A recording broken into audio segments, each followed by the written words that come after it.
My name is Dr. Jennifer Matthews, and I'm your host of the Criminal Justice Corner. Today, we will be discussing the tragic case of Earl Moore Jr. Mr. Moore died after being tightly strapped face down on a stretcher by paramedics in Springfield, Illinois. Our Criminal Justice Corner store sponsor of the day is Shop Jada Danielle on Instagram. Shop Jada Danielle is a casual wear brand that specializes in elevated looks for the modern woman on the go. Today, I have with me a special guest, mental health expert, Coach T, Tamika Hill. She specializes in psychology and human behavior. Tamika, can you tell us a little bit about you? Yes, my name is Tamika Hill. For those who don't know, also Coach T. I'm a mental health expert. Like you said, study the psychology of human behavior. I provide therapeutic experience, and I'm also the owner of a counseling agency, Step by Step, the Spa for Your Mind. Tamika, I appreciate you for being a special guest today. Please tell people how they can learn more about you and your services. You can always go to thillconsultant.com and T Hill Consultant on all social media platforms. Thank you, Tamika. Let's dive into this episode. On December 18, 2022, at approximately 2:05 a.m., police responded to a call at Moore's residence about a person in possession of firearms. Earl is the one who made the call. After arriving, the police learned that there were no weapons in the home. Instead, they find that Mr. Moore is hallucinating and in medical distress after detoxing for several days. So these officers decide the best course of action is to call for an ambulance, which is rightfully so. It's important to note that when these officers arrive, they are wearing body worn cameras. The officers arriving on the scene with their body worn cameras activated alerts me to the fact that they were properly trained on the proper procedure for employing their body worn cameras, which is when they are in the performance of their job duties, such as responding to a call for service. This stands out for me because I am a body worn camera expert and I have over 7 years of body worn camera training and expertise. I also have over 16 years of criminal justice training and experience as a former Cook County deputy sheriff. Tamika, what are your thoughts on body worn cameras? For me, from a personal view, I see nothing wrong with them, but I think everybody would agree to disagree because there are pros and cons on both sides depending on who's on which side. I have to agree with that. I would think officers think that there are pros and cons to body worn cameras. And then I would also think that the public could see some pros and cons to body worn cameras as well. Yes, definitely. Now, at approximately 2:17 a.m., EMT workers Peter Cadigan and Peggy Finley from Lifestar Ambulance Services, Inc. arrive at the home of Mr. Moore. Initially, Peggy Finley enters the residence. The officers brief her on the situation. Paramedic Finley does attempt to engage in conversation with Mr. Moore. This is after the officers inform her that he was non-responsive. Paramedic Peggy Finley then begins to yell commands at Mr. Moore. She says things like, "Sit up, Earl, sit up." By this time, paramedic Peter Cadigan has entered the residence as well. At this point, we have the two paramedics and several officers in the bedroom of Mr. Moore while he is laying nonverbal on the bedroom floor. Paramedic Peggy continues, "I am not playing." She then proceeds to bend down and grab Mr. Moore by the arm forcefully to attempt and try to pull him up while yelling, "Quit acting stupid." So she's really kind of angry in her tone with him. Paramedic Peggy continues to yell, "Sit up," several times while dragging Mr. Moore across his bedroom floor by his arm. Tamika, at this point, what are your thoughts on paramedic Peggy, her behavior and her demeanor at this point? Um, so from a psychological standpoint, it could be. It sounds like she has history either with this person or she has history with this behavior and is treating it with the experience from history. I definitely agree with that. Like she kind of feels like it's like a kind of like a routine call. Like maybe he is acting like somebody she's experienced in the past. Yes, completely. Okay. Yep. Now we know that paramedic Peggy yells at Mr. Moore and tells him, I am not playing with you tonight. Sit up. So, in response to her commands, Mr. Moore does give some grunts and some moans. The officer asks Mr. Moore if he wants to go to the hospital, but he does not respond. But paramedic Peggy does tell Mr. Moore in response to what the officer says, she says he will have to walk because they are not going to carry him. Mhm. Par- right. Paramedic Peggy proceeds to tell Mr. Moore that she is not in the mood for his dumb stuff. Now, to me, that speaks volumes to her mindset. Now, we all know how we feel and how we act when we are at work and we are not in the mood, quote unquote. Mhm. So we normally have an attitude. We don't want to be bothered. We feel like we should have stayed at home. We wish the work day would just hurry up and end. We just want it to be done already. However, if you're a paramedic and you're dealing with life or death situations, it's not like you are dealing with like paperwork, and if you miss something or you misplace something, you could just reprint it out and it's okay. A mishap with a paramedic, it could mean like life or death situation, which is what occurred with Mr. Moore. Tamika, in your line of work, I'm sure you have encountered people who have dealt with these types of feelings before. Would you like to expand on that? I definitely, because I have a diverse background, so I've worked in the ER. I've worked with dual diagnosis, which means mental illness and substance use or alcohol abuse. And so I will say there is a stigma, a certain stigma, like when we have a repeat um, patient, for lack of better Okay. word, Yeah. who comes in because they're continuously drug seeking, or they will use mental illness for shelter. Yeah. um, they're also the ones who like do get really drunk and fall out and have these behaviors. Yes. So that's definitely, it holds some validity, not to say it's true, but it does hold some validity of repeat behaviors and people that you encounter. And it's sometimes you have to treat, not sometimes, all the time you got to treat each situation as is individually, but sometimes mentally, especially depending on how the day has went and you haven't debriefed. That's why it's important, I feel, first responders all across the border in the ER, police, paramedics, that they debrief after a certain amount of time, because you need to reset so you don't go in with the stresses and the traumas of the things you just dealt with. Now, I'm definitely going to agree with you as far as the debriefing, because in watching the body camera footage of this situation, to me, it felt like paramedic Peggy, she looked defeated walking in. She looked like she was angry to a certain degree, and she looked like she just was bothered for even being called to the scene. Mm-hmm. So coming in with a attitude like that is already going to make the situation more tense, in my opinion. Mm-hmm. So I feel like, let's say for if the situation was different, let's say he was a good patient, quote unquote. So she still had an attitude, regardless if he was a good patient or a patient who was detoxing. I feel like he never had a fighting chance because she was already in a quote unquote bad mood. Mm-hmm. Yeah. Let me ask this, and this is just, maybe viewers also may have this question.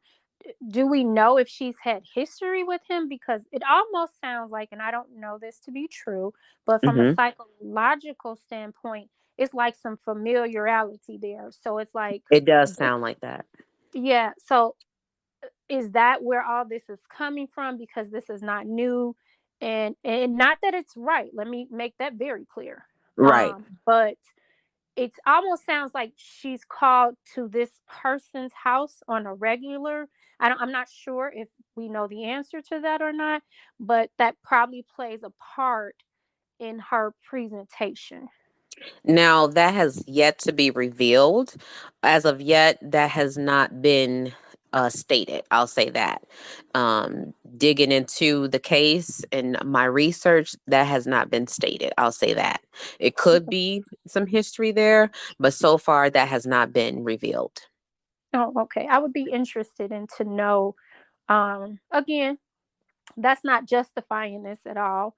But Correct. is if this was a person that you frequent often, and you not and this is again where sometimes paramedics, officers, because we become too accustomed to the neighborhoods we work in, just like in the hospital, right? Yes. you Yeah. you become accustomed to the people or patients you work with, so you're Hmm. used to behaviors. Right. And if you're not careful, sometimes you will treat each behavior the same way, when in reality the mind has to get uncomfortable with that, because you can't do that. Correct. Because it could be a completely different situation, but you're treating it like something you've seen before, and it's not that in actuality. Right. Yes, I agree with you. Now, we do know that the police officers in the room attempt to get Mr. Moore to his feet, but they were unsuccessful, which meant that the only way he was going to be able to be transported was via the assistance of the paramedics. So, paramedic Peggy yells at Mr. Moore to get up or he will stay there. So, there meaning his residence. Let's Hmm. keep in mind that the paramedics did arrive in an ambulance. Now, we all know that ambulances have stretchers, which are portable and meant to be used in these types of situations for people who are not mobile. So at Hmm. this point, it baffles me to the reason why they wouldn't just put him on the stretcher, take him to the hospital, and move on to the next call. That's what I would Hmm. want to do if I was in that same situation. I would try to rectify the situation as quickly and as easily as possible. And if transporting him to the hospital was a quick and easy fix, then why not just do that? It seems like these paramedics did not want to do anything related to their job that day. Tamika, what are your thoughts on that? Yes, at the end of the day, put aside if she knew him or didn't know him, it just seems like, and I'm gonna just say everybody involved. I'm not even Yes, gonna just limit it to the paramedics. Um, correct. did not like really want to advocate for him, whether Right. it was because of they were rationalizing this is why, or whatever their reasoning were. I can't limit that, because police officers have just as much as a voice as the Yes. paramedics. So, even if she wasn't in her best judgment, for whatever her reasons is, and it could be her stereotyping, or her The biases. situation. Yes. Right.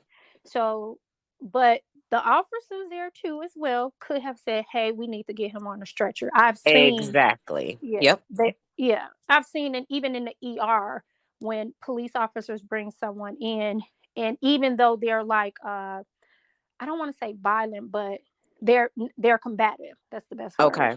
They Yes. will assist in helping, you know, get the patient secure to the room so they don't harm themselves or someone else. Now, technically, they don't have to do that, True. because the ER staff is supposed to take over. However, because everybody's a first responder, there's Yes. teamwork. So I feel like it was a missed opportunity for her partner and for anybody who was in the room that was present. Right, because we do know there were several officers there. They did try to get him up, but like you said, they could have spoke up further and said, "Can you just bring the stretcher in here?" Because it is mobile.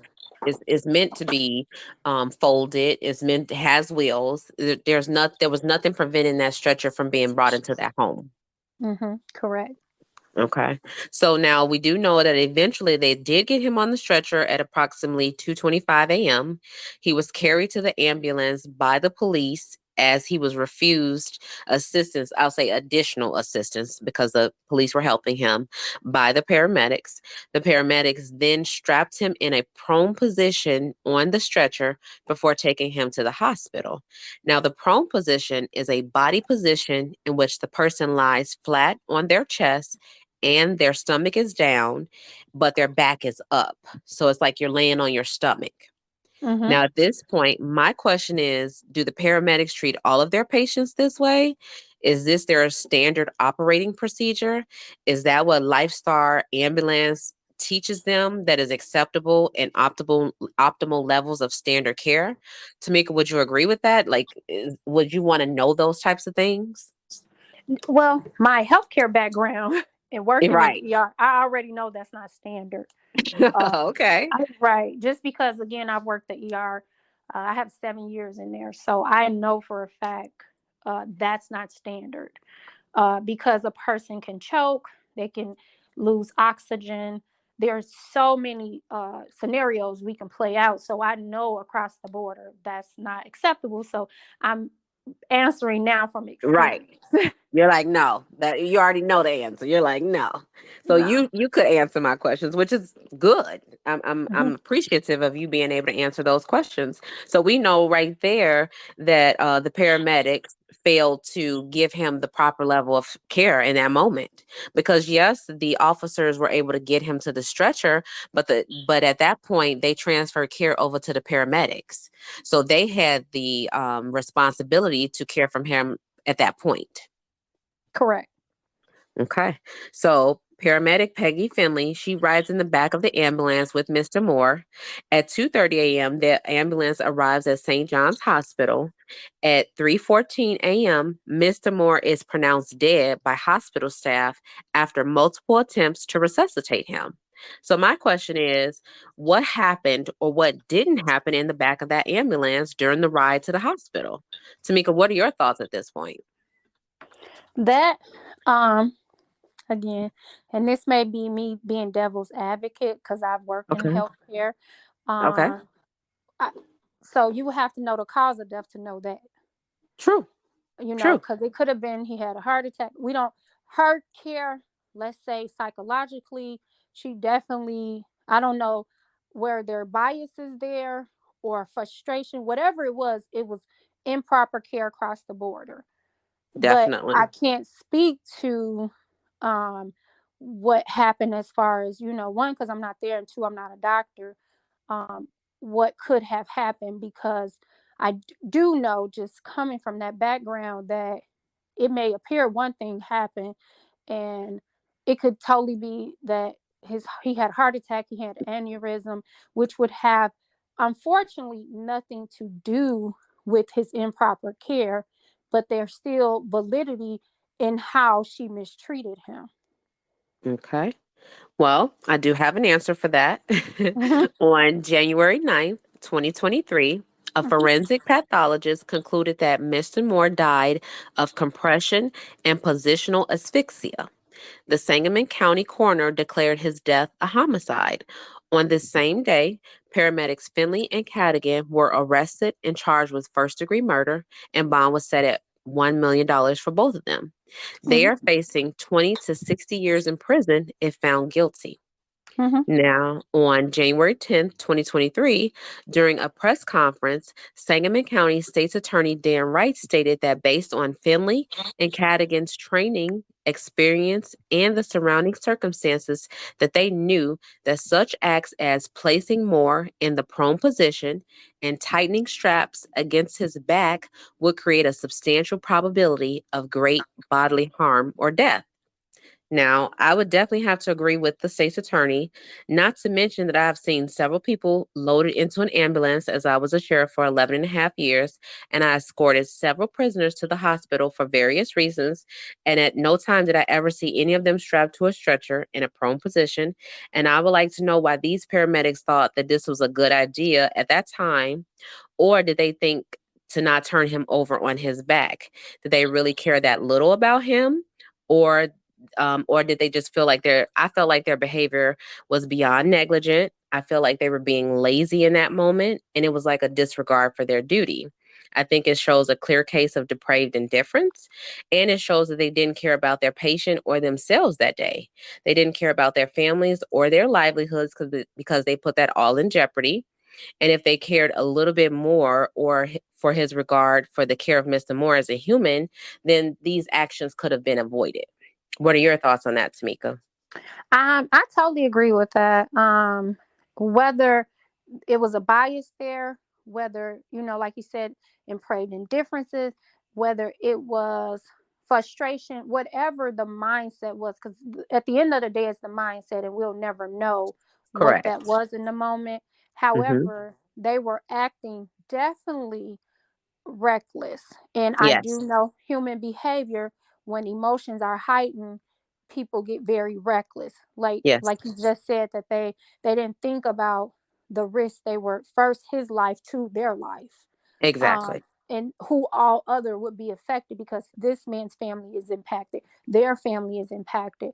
And Hmm. unfortunately, and I'm sure you as a sheriff know this, when emotions are heightened in Hmm. any given situation, then we're no longer really looking at what we're supposed to be doing. And like you Yes. said, whether they were frustrated, well, like you said from the beginning, definitely the body cam showed that she already had some type of negative feeling, right? Right. Hostile, even we can go that far and say hostile. That there was definitely Correct. some hostility there, and dealing with that and trying to deal with a patient who may can't even cooperate because they're incapacitated Correct. just heighten the situation for her, unfortunately. Correct. I strongly agree with everything that you said. And I feel like I don't know if paramedics can, like like let's say like a Uber driver, they get to pick their calls. I don't know if paramedics could do that, but maybe No, paramedic they can't. Peggy could do that. Should have did that. You said no, they can't do it. No, unfortunately, no. You have an assigned area, and it is what it is. Just like when I was in the ER, even as a counselor, I don't get to pick who I want to see and who I don't. I'm sure as a Okay. sheriff, you don't get to arrest who you want to I arrest and don't don't. want to. Well, I didn't. I should say that. I'm no longer. But yeah, you're Yeah. right. I didn't. So I think it would have maybe helped in this situation, but it's good to know that they can't. But yeah, it's unfortunate because them in that day, it just led to a very unfortunate situation. And yeah, if their presence affected a lot of people that day. And it's just Hmm. sad. Yeah. Yes. Now, I'm sorry. I said, no, I totally agree. People, you know, never think about the impact beyond the moment. Yes. And I Yeah. get it, because the psychology of the brain, when it's at its heightened feeling, whether that be anger, frustration, whatever that is, you're no longer stopping to operate in full discretion of what is going on. You're just Yes. operating in your emotions, and you don't get a pass because you're a paramedic. You don't Yes. get a pass because you're an officer. Right. Right. We all deal with trauma, we all deal with it differently. However, again, the importance of the psychology for my side of it would be, this is why for me it's so important for them to debrief, because they're taking that trauma to the next trauma. They're Yes. taking that anger to the next person. Yes. And I think what you're saying as far as the debriefing, Hmm. maybe that needs to be implemented in the training and made part of their standard operating procedure. Yes, it does. It really I does. yeah, I think that would be something that would be beneficial. Hmm. Instead of like what you're saying, you think it's good, but like if that was like a standard, Hmm. Yes, like because how you you're think saying, about it. Yeah. yeah, Think about it. You just we'll use them for instance and do a just scenario. So I just came from a 16-year-old getting shot. Now I okay. take them to the hospital. Then Yes. I had a car crash. Well, this person didn't make it, and now I'm Okay. coming to deal with somebody who we deem or you think is intoxicated. Okay. Now I could see where you don't deal with all this frustration and you mad now because you're like, these people losing their lives or fighting for their lives, and you over here, presumably you taking your assumptions now, right, thinking Yes. that he's drinking instead of dealing with him, because you never stop to deal with all the other layers of frustration. Yes, I see exactly what you're saying. Hmm. Yes. So how you were saying that you knew that positioning a person on a gurney in the prone position was not proper was not standard procedure, if implementing the debriefing was standard procedure, I could see that saving lives in that instance. Yes, because again, the mind has to stop and reset because it Yes. goes on autopilot. Yes. Like Yeah. I don't care that again they're first responders. At the end of the day, they're still humans. Correct. And And that's important to note. yeah, and again, that doesn't give you a pass. That's not me advocating for anyone. That's me saying this to me from a psychological standpoint would one preserve them, two save lives. Correct. Because, like you're saying, first they're human, then they're first responders. Mhm. Yeah. So it's about the training, but this Mhm. training addresses their human side first and their paramedic EMT side second. Yes. And I think that's so beneficial in the Yeah. long run. Yes. I love that. I love that. And I think that's a really good key takeaway. And I think our listeners would benefit from that too, in knowing that. Yes. I love that. Okay. Now, on January 19th, 2023, Moore's family, represented by renowned attorney Ben Crump and Robert Hilliard, announced the filing of a wrongful death lawsuit against paramedics Finley and Cadigan, as well as Lifestar Ambulance Inc., which is the ambulance company who they work for. On Mhm. January 20th, 2023, in a wide ranging preliminary hearing in Sangamon County Court, Judge Raylene Griscow ruled there was probable cause to justify first-degree murder charges against the paramedics, who both pleaded not guilty. There were discrepancies about whether Finley took Moore's vitals, telling the Illinois State Police during their investigation that she did, but then admitting in a phone call to St. John's Hospital that she wasn't messing with his vitals, didn't want to poke the bear. Finley admitted to Illinois State Police that she knew prone positioning could cause death by asphyxiation. But Cadigan told the Illinois State Police he had never received training on patient positioning or positional asphyxia. Wright said that Cadigan had attended two trainings on those issues less than 6 months before dealing with Moore. Now, we do know that positional asphyxia is a fatal condition that occurs when the body position blocks the airway of the chest movement, leading to respiratory failure.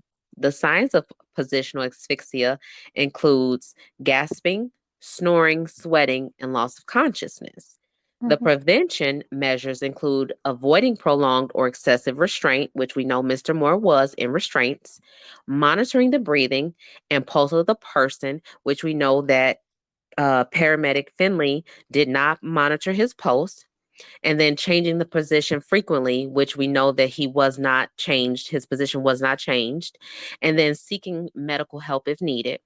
Now, positional asphyxia is a serious and preventable cause of death that requires awareness, training, and caution among caregivers, law enforcement, and health professionals, and it is preventable. So, this is telling us that had these paramedics just cared a little bit more, his death could have been prevented. How do you feel about that, Tamika? I just have to just go back on something you said when he dared to say he didn't get training. That's in Yes. CPR 101. Okay. That's a part of CPR positioning. Yes, it is. So I'm definitely trained in CPR as well. Yep, it sure is. exactly. So you lied already because you got He the lied. CPR so right to And that's even basics. That's like basic training. exactly. You have to even have that to be qualified to even go further. It's So true. yeah, so that just was like, oh wow, you had the nerve to really lie about that. Wow. But But again, they, human behavior, you want yeah, to get out of trouble. yes. And they both lied. So Yes. she lied and he lied. So they're Oh just, yeah. like you said, human behavior, trying to get out of trouble, but they were both caught up in their lies immediately. Yes. I mean, even like again, and I guess that's why I feel like there's some familiar there by her even referencing, which is a very derogatory word. I'm not poking the bear. What do you even mean by that? She said it. Especially right. And That's and quote. That's a quote as well. right. What and then again, what do you mean by that? Like, because that can be taken a lot of ways, and That's you borderline in racism right there, because does that play a part in how you treat your patient when you're calling a Absolutely. human being a bear? Absolutely. Yeah. So, and I'm not saying she is or she ain't, because I don't know, but the psychology, when you're stereotyping people that kind of way, there's some strong biases there. What those biases, Absolutely. I won't even speak on. However, that says a lot about how many more people, for me, that this happened to, or who were Correct. treated injustice. Correct. Because remember, I mentioned that earlier. I'm like, are you treating all of your patients this way? But this is the first time that somebody died, was is really what I was thinking. Mm-hmm. It is definitely is, because they're too. Both of them were too comfortable with the behavior. Absolutely. Again, Absolutely. yeah, and again, the psychology. There was no Yes. hesitation. There was None. language that tells me you're used to speaking this way. You're comfortable with speaking this way. So, Yes. because you can tell when something is the beginning, or again, The first the time. yeah, because Yeah. there would have been some questioning from her partner, if not even, her own self. Even if she was just say she was frustrated, I'm gonna go to the benefit of the doubt of the end. Her Absolutely. partner did not even say, "Hey, no, we gotta, change that." You know, Right. so that tells me both of you, not just one, both of Yes. you were very comfortable. Just because he didn't say it doesn't mean he's very equally guilty. He just didn't have the verbal part shown, but his Exactly. actions spoke just as high as her words. His actions were definitely compliant with hers. And not only that, to me, there was no attempt on his part to even try to help Mr. Moore. Hmm. Like he was in control of the gurney, and his actions spoke volumes, because he could have tried to bring the gurney closer. He could have tried to bring it into the home. He never even attempted that. And I was just looking, at the footage like, am I not seeing what I'm seeing? Am I seeing what I'm seeing? Like I had to watch it a couple times because I'm just like, what is happening here? Hmm. I was really confused They because were I'm sorry. I said they were comfortable with reckless behavior. That's how you know that it's Absolutely. something, that happens all the time. Absolutely. Absolutely. I have to agree with you. Now, on January 21st, 2023, attorneys for Moore's family, Crump and Hilliard, react to the previous day's court proceedings, including Finley's phone call to St. John's Hospital referring to Moore's vitals, a pathologist's testimony that too tight restraints caused Moore's broken ribs, and records indicating Cadigan had received training on how to position a patient. Hmm. Now, this is a quote from Attorney Crump. Hmm. These new facts, though disturbing, are consistent with the conduct seen in the video that led to the needless death of Earl on that night. Another quote: had Earl's vitals been checked during his transport to the hospital, as was standard medical procedure, it would have been immediately apparent that he was in grave and life threatening danger from being tightly strapped face down on the gurney. Instead, this man, a son, and a loving brother, was compared to an animal and allowed to suffocate inside slowly and painfully of an ambulance filled with all the medical equipment necessary to have saved him. End Hmm. quote. Now, all of this speaks to exactly what I've been saying since the beginning. Attorney Crump makes a very valid point. Had these paramedics cared even a little bit for Mr. Moore's life, he could have been saved and his life never been put in jeopardy. When the paramedics arrived at his home, he was not in a fight for his life. Their presence put him in a fight for his life. Tamika, would you agree or disagree with that? I agree 100%. It just is just saddening. Now, it was later learned that a patient restraint policy set by Memorial Health, the organization that oversees medical care provided by the for profit agency Lifestar Ambulance Inc., says patients should never be transported in the prone position or face down.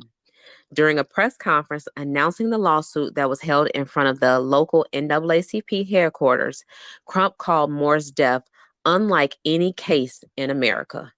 Now that really speaks volumes. He's saying that there has never been that he's aware of a case where EMTs has done this to a patient.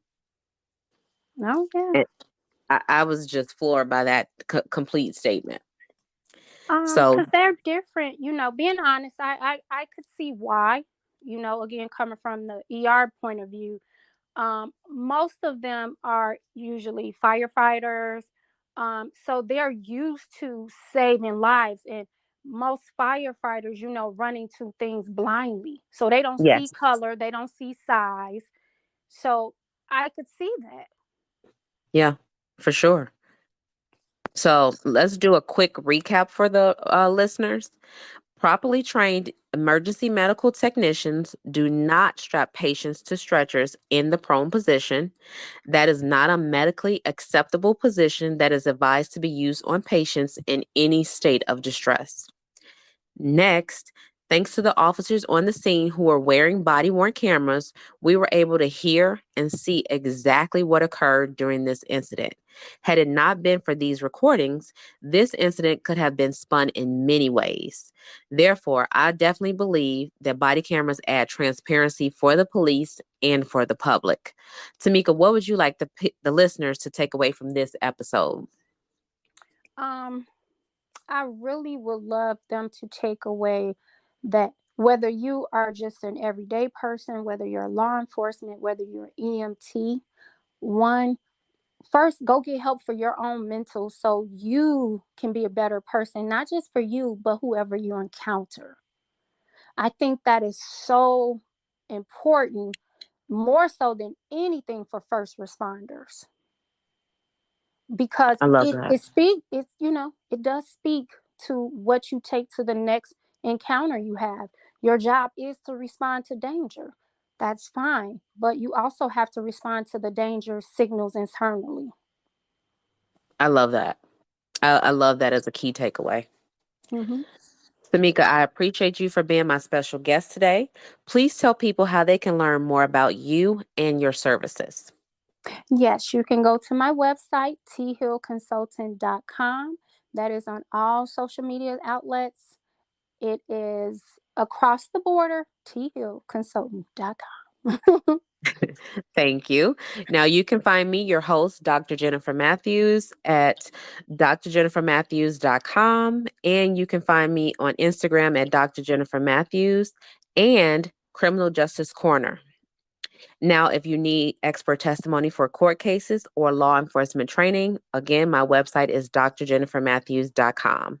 Now, don't forget to visit our Criminal Justice Corner store sponsor of the day, which is Shop Jada Danielle on Instagram. Shop Jada Danielle is a casual wear brand that specializes in elevated looks for the modern woman on the go. I will see you next time on Criminal Justice Corner. Thank you for listening.